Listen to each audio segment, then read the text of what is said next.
next talk is by Vidwan Dr. P.R. Vasudevanji, who will be speaking on the topic Shastra Deepikayam Bauddha Mata Dushanam. This is again going to be a Sanskrita talk followed by English summary. Just a brief introduction. Dr. Vasudevanji has completed his master's and PhD in Vedanta. He has completed his Tenali exams in Vedanta Shastra under Sri K.S. Maheshwaranji. He has completed his Tenali exams in Nyaya Shastra under Professor K.E. Devanathacharya ji, and he is also currently preparing for Tenali exams in Mimamsa Shastra under Sri Dr. K.S. Maheshwaran ji. He has also traditionally studying Vedanta Vada Granthas under Sri Dr. Mani Dravid Shastrigal, and he is currently working as assistant professor in the Department of Nyaya in the Madras Sanskrit College, Mylapore. Dr. Vasudevanji has received multiple awards, including Suvarnanguliyakam from Sringeri Sharada Peetham, and titles such as Vedanta Vidvanmani, Vedanta Ratnam, Nyaya Ratnam, and Nyaya Vidvanmani. He is also proficient in the violin in the Carnatic music tradition. A very warm welcome to you, Acharya. Thank you for making time for the program. Please go ahead and start the session. Shri Gurubhyo Namah. Shruyate va? Yes, Acharya, please go ahead. Shri Gurubhyo Namah.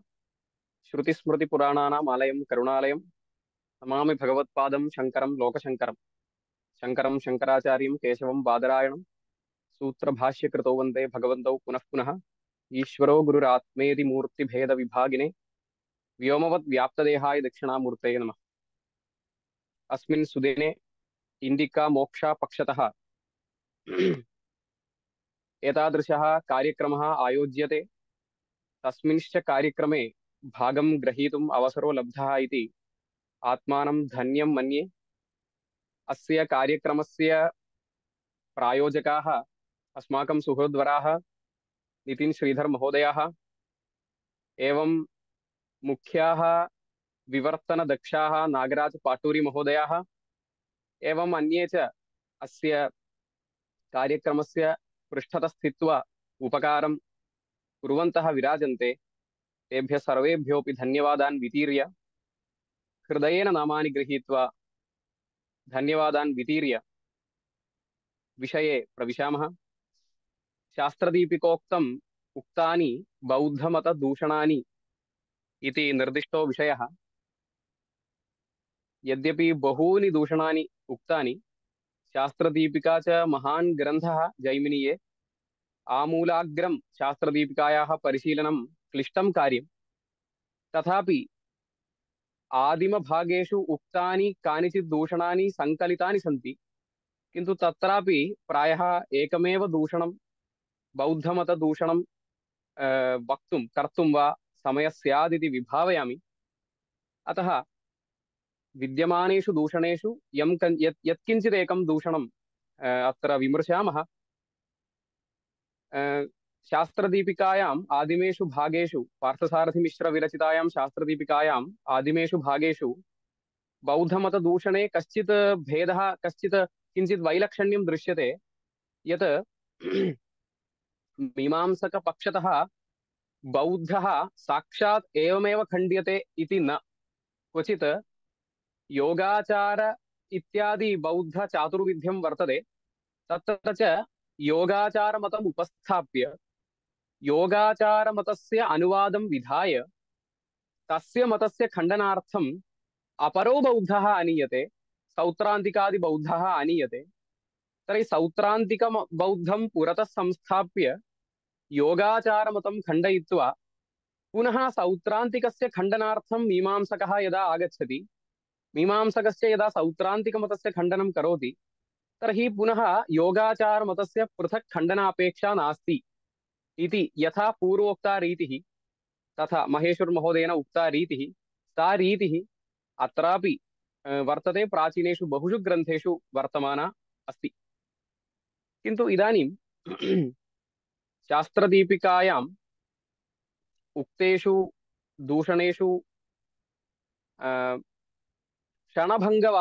वादः बौद्धस्य प्रधानो विषयः। तद्दूषणार्थम् एकं प्रघट्टकम् अस्माभिः द्रष्टुं शक्यते शास्त्रदीपिकायां। जैमिनीये अथातो धर्मजिज्ञासा इति सूत्रेण धर्मजिज्ञासा प्रतिज्ञाता। धर्मजिज्ञासां धर्मजिज्ञासायां च प्रतिज्ञातायां धर्मस्य लक्षणं किम् इति जिज्ञासायां चोदनालक्षणोऽर्थो धर्मः इति चोदनालक्षणकत्वं धर्मस्य लक्षणं प्रतिज्ञातम्। चोदनालक्षणकत्वं च चोदनाप्रमाणकत्वं, चोदनैव धर्मे प्रमाणम् इति। तर्हि यत् चोदनाप्रमाणकं सः धर्मः इत्युक्तम्। चोदना च विधिवाक्यं, तर्हि विधिवाक्यप्रमाणकत्वं धर्मस्य लक्षणम् इत्युक्तम्। अनेन सूत्रेण अवधारणद्वयं लब्धम्। तथा हि चोदना धर्मे प्रमाणमेव, नाम विधिवाक्यं, चोदना विधिवाक्यं धर्मे प्रमाणमेव। एवं चोदनैव धर्मे प्रमाणम् इति द्वयं लभ्यते। तर्हि प्रमाणमेव इत्येकम् अवधारणं, चोदनैव इत्यपरम् अवधारणम् इति पश्यामः। अस्माभिः ब्रह्मसूत्रेषु अथातो ब्रह्मजिज्ञासा इति सूत्रम् उपक्रम्य ब्रह्मणो लक्षणं किम् इत्याशङ्कायां जन्माद्यस्य यतः इत्युक्तम्। ब्रह्मणि प्रमाणं किम् इत्याशङ्कायां शास्त्रयोनित्वादि पृथक् सूत्रद्वयं लक्ष्यते। किन्तु अत्र तु तथा नास्ति, एकेनैव सूत्रेण द्वयं लभ्यते। चोदनाप्रमाणकं यत् स एव धर्मः इति धर्मस्य लक्षणमपि अभिहितम्। किं धर्मे प्रमाणम् इति शङ्कायां चोदनैव प्रमाणम् इत्यपि प्रमाणपदघटित एकसूत्रविन्यासेन द्वयमपि लब्धम् इति वैलक्षण्यम्।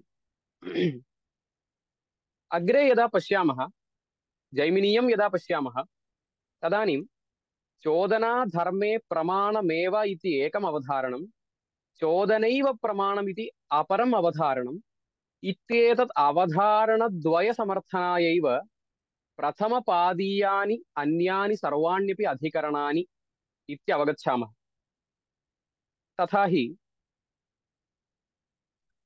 चोदना एव धर्मे प्रमाणं न अन्यत् इति एकम् अवधारणं। नाम किं?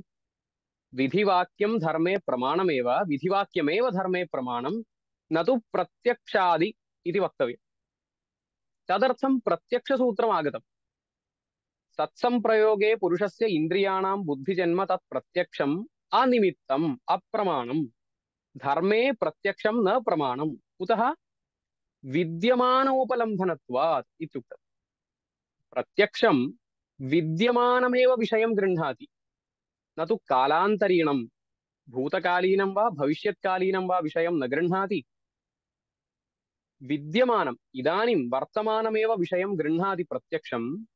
धर्मश्च न वर्तमानः, भव्यश्च धर्मो जिज्ञास्य।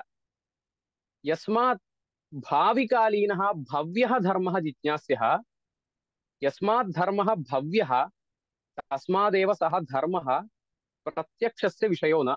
यतः प्रत्यक्षं तु विद्यमानोपलम्भनम् इति इदं सूत्रमेव, जैमिनीयं सूत्रमेव। तर्हि प्रत्यक्षं धर्मे न प्रमाणम् इति उक्ते प्रत्यक्षम् उपजीव्य प्रवर्तमानानि अनुमानादीनि प्रमाणान्यपि निरस्तानि वेदितव्यानि। अन्ततो गत्वा प्रत्यक्षादि प्रमाणं यदा धर्मे प्रमाणं न इति निरस्तं, तर्हि चोदनैव अवशिष्यते। तर्हि चोदनैव धर्मे प्रमाणम् इति लभ्यते। तर्हि एकम् अवधारणं समाप्यते। अग्रिमम् अवधारणं किम्? चोदना धर्मे प्रमाणमेव इति द्वितीयम् अवधारणम्। तदर्थं किं सूत्रम् आगतम् इत्युक्ते, चोदना धर्मे प्रमाणमेव इति कथयितुमेव औत्पत्तिकसूत्रम् आगतम्। औत्पत्तिकसूत्रं तु इत्थम्: औत्पत्तिकस्तु शब्दस्य अर्थेन सम्बन्धः, तस्य ज्ञानमुपदेशः, अव्यतिरेकस्य अर्थे अनुपलब्धे तत् प्रमाणं बादरायणस्य अनपेक्षत्वात् इति सूत्रम्। सर्वे अंशाः नापेक्ष्यन्ते। औत्पत्तिकस्तु शब्दस्य अर्थेन सम्बन्धः।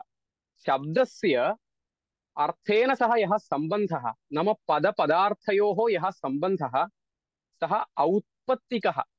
औत्पत्तिको नाम स्वाभाविकः, न कृतकः। न कृतकः किन्तु अनादिभूतसम्बन्धः इति यावत् पुरुषकल्पितो न इति। तर्हि शब्दार्थसम्बन्धस्य अनादित्वम् अनेन सूत्रेण व्यवस्थाप्य क्रमेण अपौरुषेयत्वसाधनं क्रियमाणमस्ति, तदन्यत्।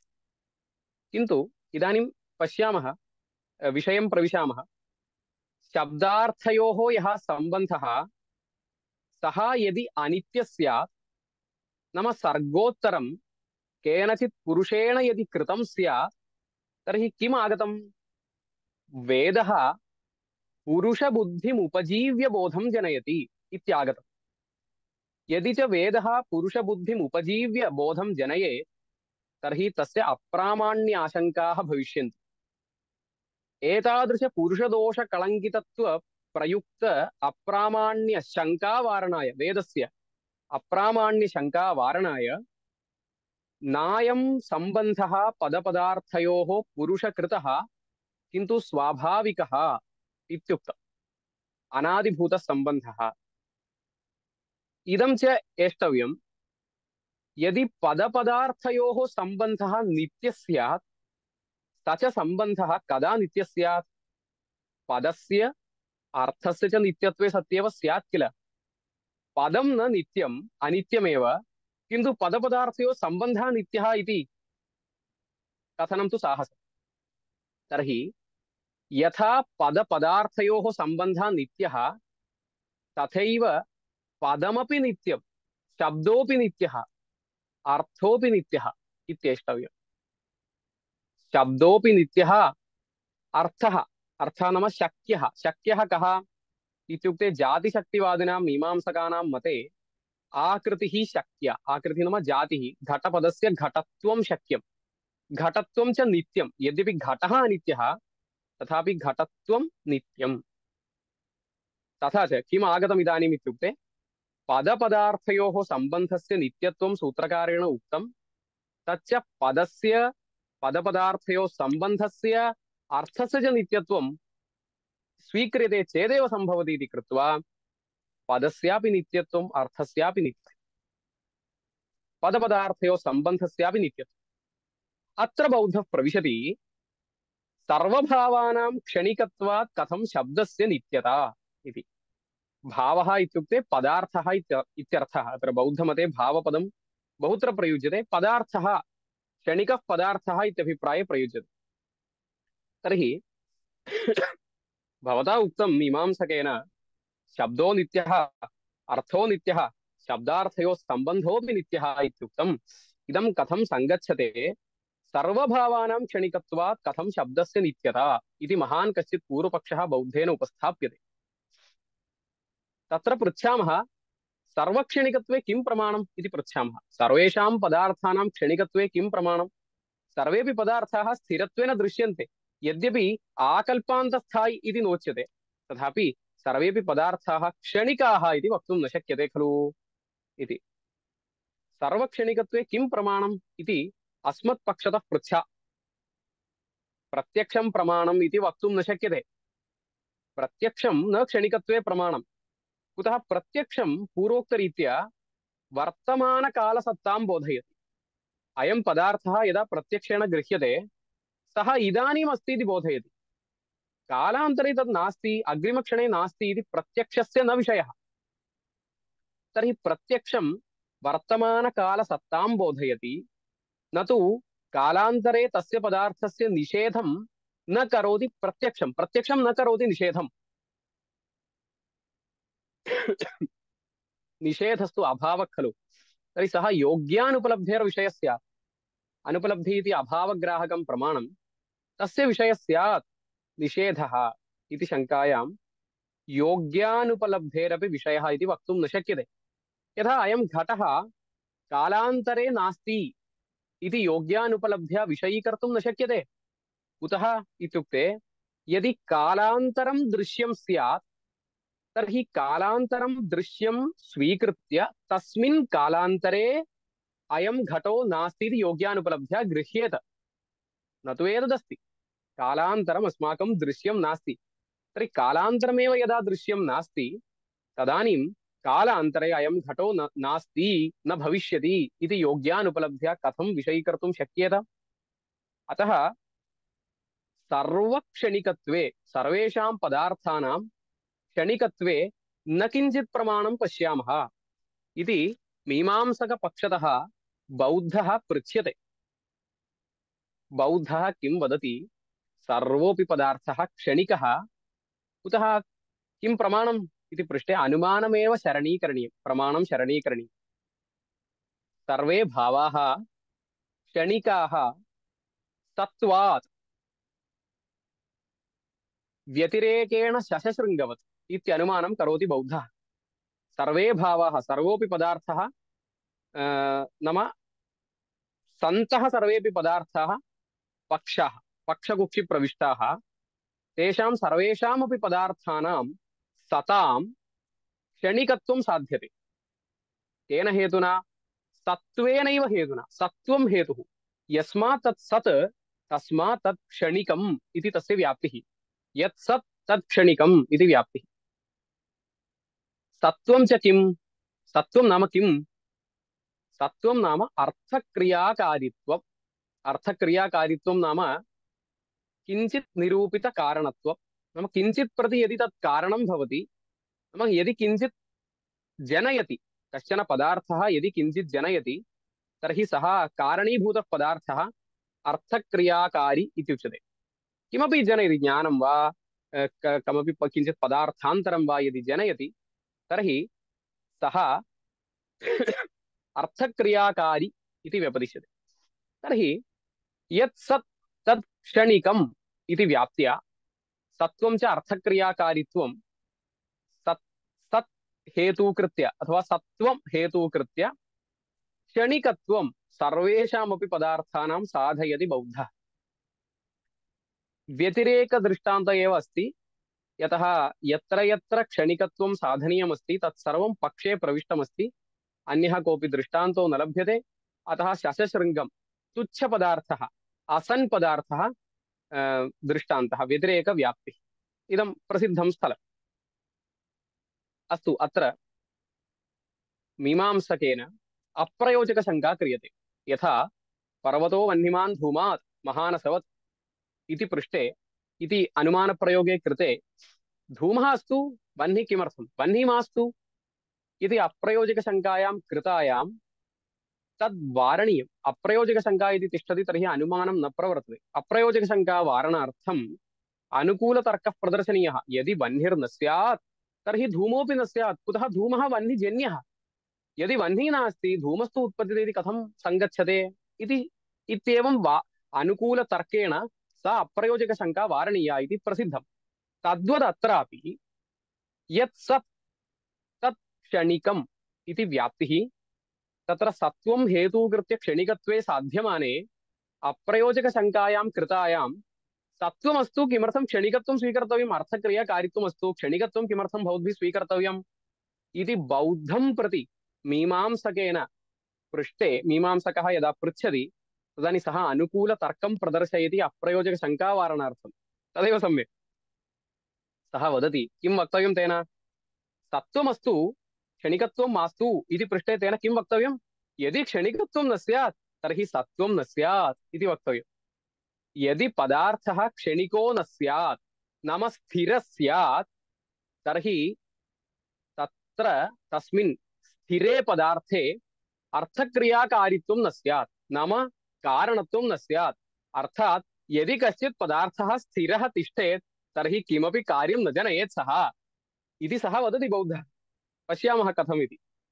यदि क्षणिकत्वं न स्यात्, अर्थात् अक्षणिके पदार्थे, स्थिरे पदार्थे क्षणिकत्वं नास्ति, तर्हि यदि क्षणिकत्वं न स्यात् स्थिरे पदार्थे तत्र सत्त्वम् अर्थक्रियाकारित्वमपि न स्यात्। स्थिरं यदि स्यात् तर्हि सत्त्वं न भवति इति अभिप्रायः। इदं कथं?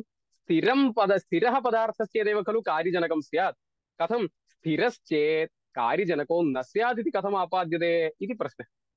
तत्र उच्यते स्थिरः पदार्थः कार्यजनकः इति भवता मीमांसकेन एष्टव्यं, किन्तु कथं स्थिरः पदार्थः क्रमेण कार्यं जनयति वा उत युगपत् कार्यं जनयति वा इति प्रश्नः। नाम एकः पदार्थः बहूनि कार्याणि जनयेत् खलु।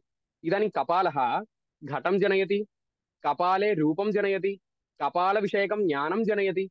एवं रीत्या एकः पदार्थः बहूनि कार्याणि जनयति चेत् तत्र एकः पदार्थः कपालाख्यः किं युगपत् सर्वाण्यपि कार्याणि करोति उत क्रमेण कार्याणि करोति इति प्रश्नः।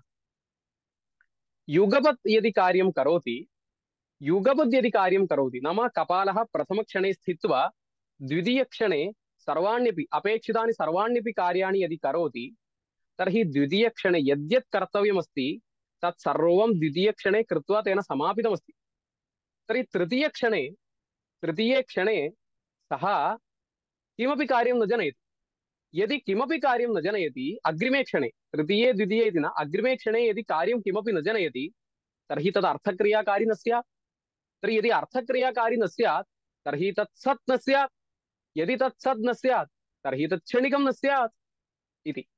तथा च यदि युगपत्कार्यजनकत्वं कारणानां युगपत्कार्यजनकत्वं यदि स्यात् तर्हि युगपत् सर्वाण्यपि कार्याणि कृत्वा समापितानि सन्ति यस्मात् तस्मात् अग्रिमे क्षणे सः पदार्थः किमपि कार्यं न जनयति तर्हि अर्थक्रियाकारित्वं तस्य नास्ति, अर्थात् सत्त्वं तस्य नास्ति इति वक्तव्यं। यदि तत् सः पदार्थः सन् नास्ति तर्हि तत् असत् इति वक्तव्यं। यदि असत् तर्हि सः पदार्थः एकमेव क्षणं स्थितवान् इति वक्तव्यं। तर्हि असत् क्षणिकः इति पर्यवस्यति। असन् पदार्थः सः अग्रिमे क्षणे नास्ति, असन् इति पर्यवस्यति। तर्हि यदि युगपत्कार्यजनकत्वं तर्हि सः पदार्थः क्षणिकः इत्येव आगतम्। अस्तु, क्रमेण कार्याणि जनयति। प्रथमक्षणे एकं कार्यं जनयति, समाप्तं। द्वितीये क्षणे अग्रिमं कार्यं जनयति, समाप्तं। तृतीये क्षणे तदग्रिमं कार्यं जनयति। तर्हि पूर्वोक्तः दोषः नास्ति खलु इति शङ्का स्यात्। क्रमेण कार्यजननं न सम्भवति, यतः क्रमेण कार्यजननम् इत्यस्य कः अर्थः? प्रथमक्षणे एकं कार्यं जनयति समर्थत्वेपि।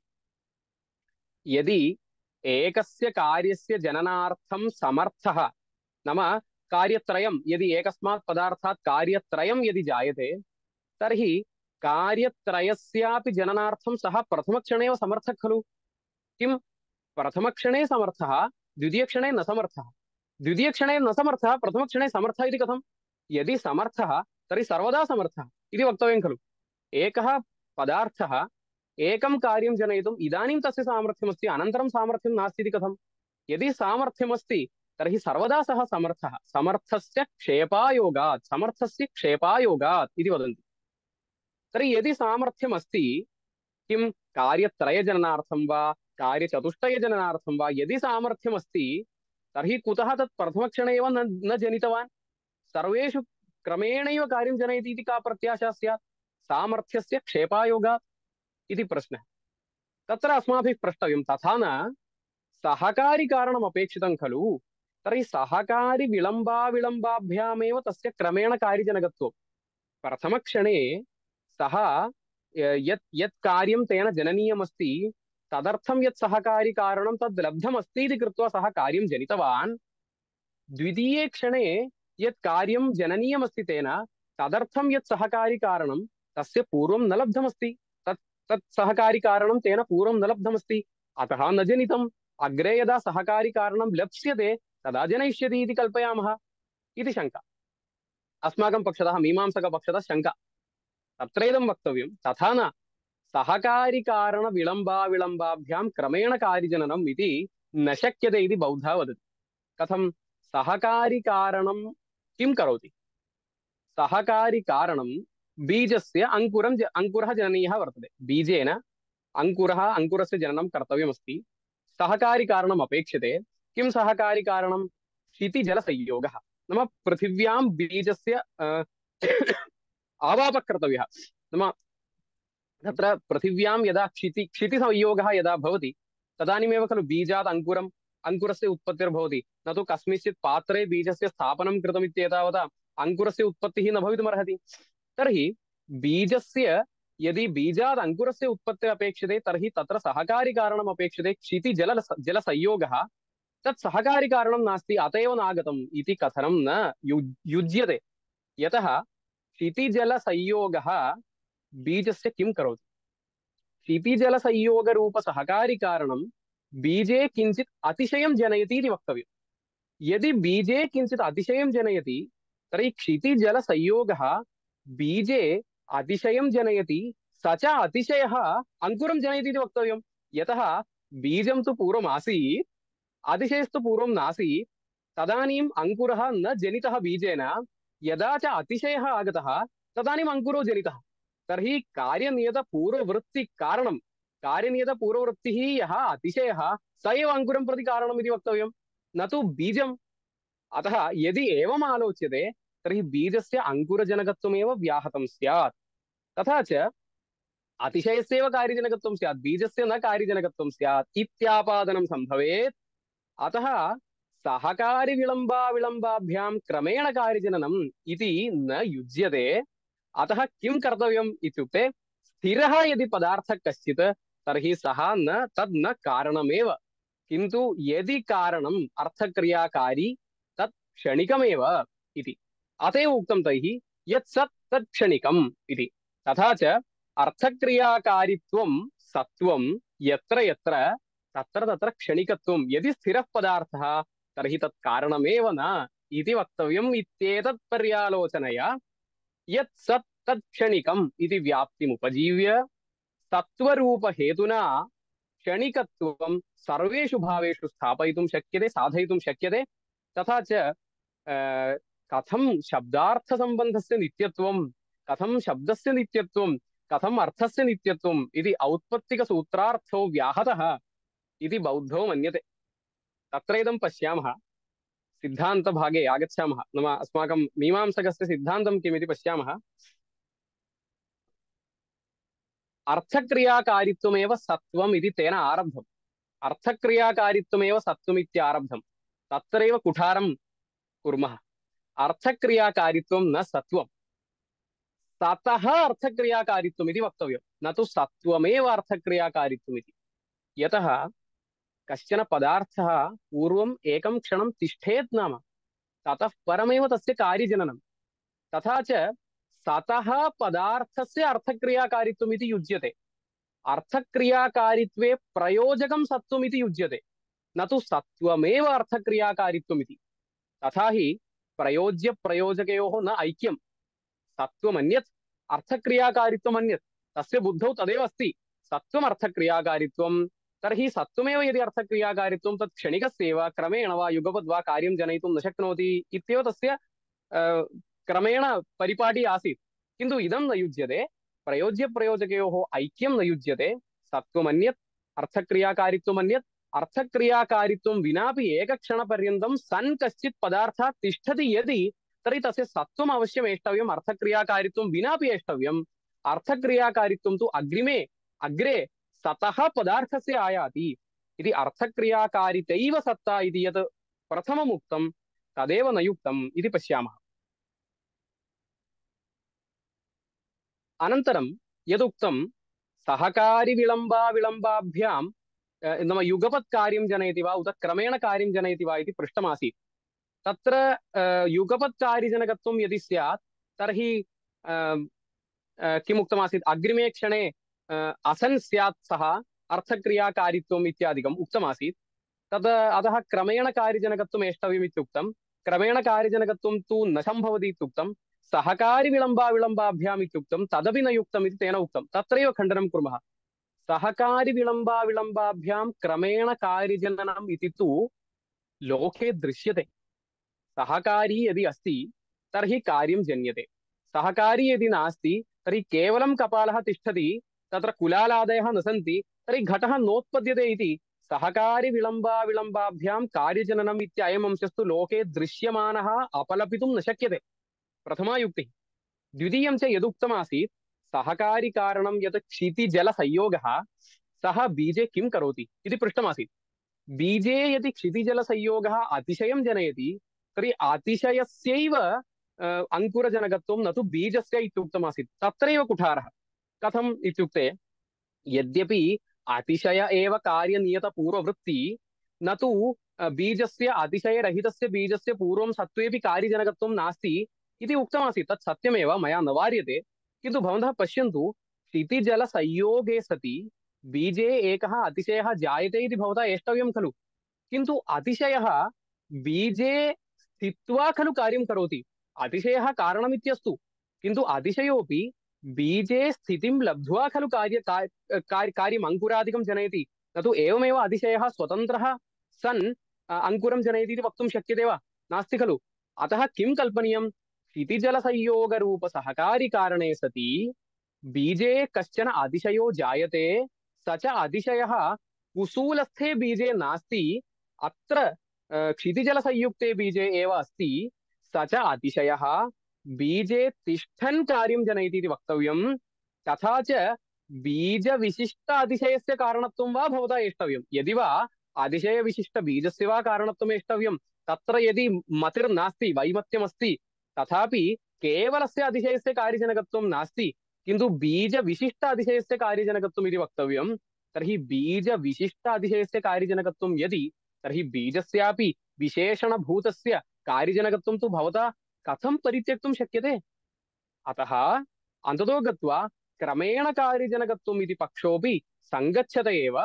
किञ्च यत् सत् तत् क्षणिकम् इति व्याप्तिः या भवता उक्ता, सापि न समीचीना। कुतः? सत्त्वं नाम अर्थक्रियाकारित्वम् इति भवता उक्तं। सत्त्वं न अर्थक्रियाकारित्वं, सतः अर्थक्रियाकारित्वम् इति वक्तव्यं, न तु तयोः ऐक्यम् इत्येवं रूपेण बौद्धमतस्य दूषणं शास्त्रदीपिकायां क्रियमाणं पश्यामः। इतोपि बहूनि दूषणानि विस्तृतानि, किन्तु प्राचीनग्रन्थेषु उपलब्धान्येव दूषणानि बहूनि अत्र किञ्चित् पूर्वोक्तरीत्या योगाचारसौत्रान्तिकयोः कलहमुखेनापि दूषणानि उपस्थाप्यमानानि सन्ति।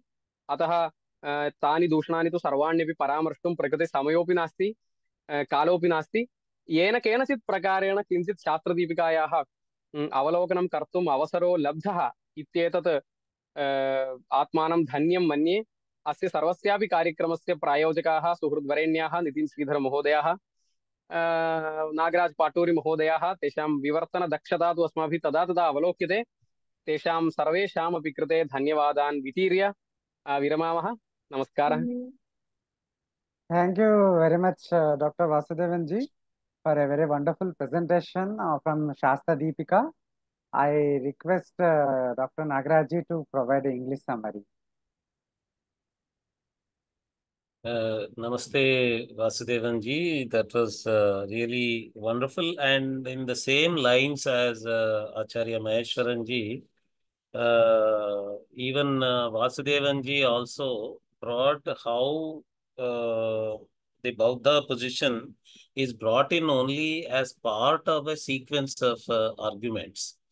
And one clarification that I need to give to the English-knowing audience before giving translation is that in the title, the word Dushana was used. And because of the contemporary semantics of the word Dushana, people may misunderstand the word Dushana. Dushana in contemporary languages may get a wrong sense of chiding, scolding,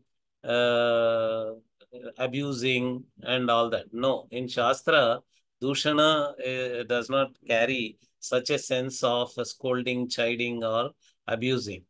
In Shastra, Dushana means showing the fault. Dosha is fault. Showing the fault, Dosha Darshana is Dushana. It's not scolding or hating or abusing or any such thing. So, Bauddha Mata Dushanam in the title means showing the fault in the argument of the Buddhists only. So, with that clarification, I would like to proceed and give a summary of what Vasudevan ji was saying. He was giving us the context of why Buddhist argument had to come.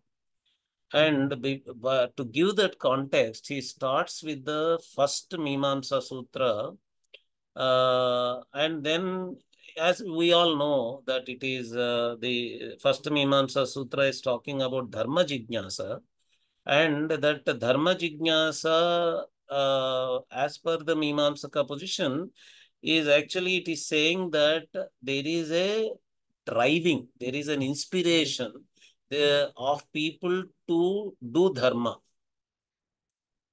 Jignasa is the desire to know. But what the Veda Vakya is doing, Shabda is doing, is it is driving individuals to perform Dharma. So the Chodana Karma, the Chodana is driving people or inspiring people or instructing people. Instruction is Vidhi. The word used in Shastra is instruction is Vidhi.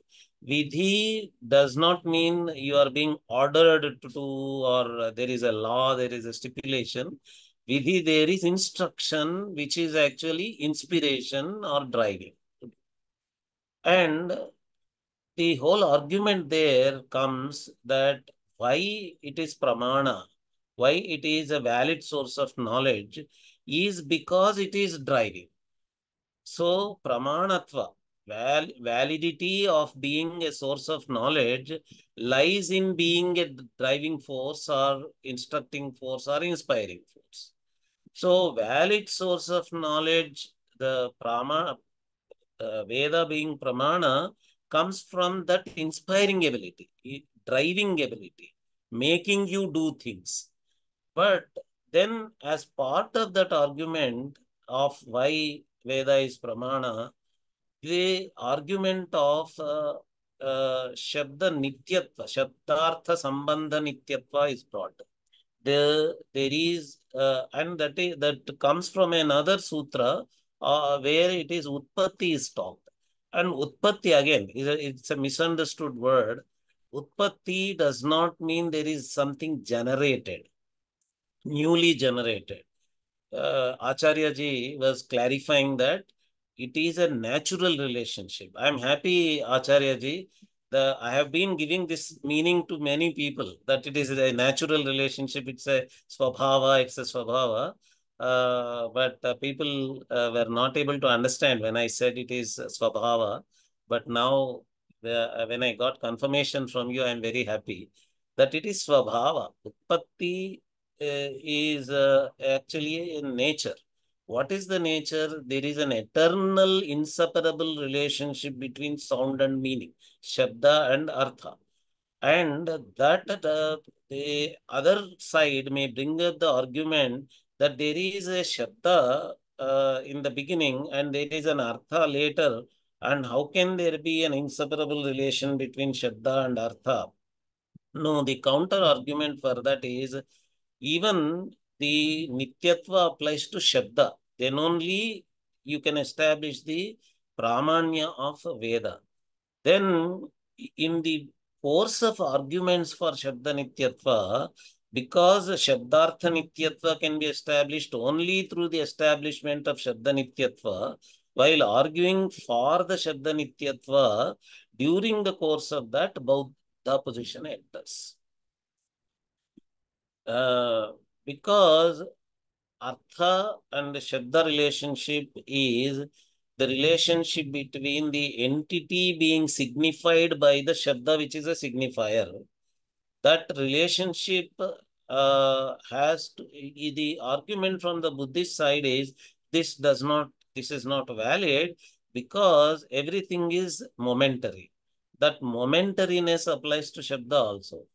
So then that whole argument goes, and the whole talk by Acharya ji was actually going into the details of what is the Buddhist argument and how it is countered by the Mimamsakas in Shastra Deepika. And that whole argument is to place the other side's argument again for the sake of audience or for the other side also. In Shastra, it is called Anuvada. When in Vada, when the other side says something, you have to repeat it, exactly restate it, and say, is this not what you are saying? Then only when the other side agrees, That is what I said. Then you have to counter. Otherwise, if you go on countering, the other side will say, no, that is not what I said. So the best way is to restate it. So in the form of Anuvada, the whole Buddhist position has been placed. When you hear Acharya Ji, when he presents the Buddhist position, he goes into such meticulous details of the Buddhist position, you get an impression that actually he is becoming Buddhist. He's arguing like a Buddhist. Because all the details of the Buddhist argument are given for the Kshanikatva. And there, the details of the momentariness argument are in the existentiality, Sat. If there is Sattva, that is existentiality of an entity, that Sattva is possible only momentarily. So, momentariness only is existentiality, is the Buddhist argument. And further, they go to the argument of causality. If an entity is the cause and the another entity is an effect, and that cause and effect relationship also has to be momentary. And the other position, there are two different positions of causality: simultaneous causality and sequential causality. If there is a simultaneous causality also, it has to be momentary. If there is a sequential causality also, it has to be momentary. And the details of those arguments of how simultaneous causality also is momentary and how sequential causality also is momentary are given by Buddhists. All those details are there. Nitinji is trying to stop me. This is the problem with Shastra, summary of a Shastra position. There are such meticulous details that if I have to translate all the meticulous details, it will almost be the again another talk in English. So because Nitinji is also right in having a paucity of time. In summary, the causality arguments of the Buddhist position are in the first stage, they are countered by a helping cause also. There is a helping cause, not just the entity which is the cause, there is a helping cause, and there is a competence argument also, the Samarthya argument. And if there is a Samarthya, if there is a competence of being a cause, that competence of being a cause has to be always there. So that is what counters both the simultaneity and the sequentiality of causality. So with all those details, finally, Mimamsaka finds fault with all these arguments by showing loka examples of clay and the pot, and shows that in fact there is this supporting causality in the supporting elements, not just in the potentiality or the competence of the cause object. And then how in detail that was made by Mimamsaka position in the Shastra Deepika is shown by Vasudevanji. I am not going to the details of how it is done. Thank you very much, Vasudevanji. Thank you, Nagaraji, for a comprehensive summary again, and thank you again, Vasudevanji. Unfortunately, due to paucity of time, we cannot elaborate much.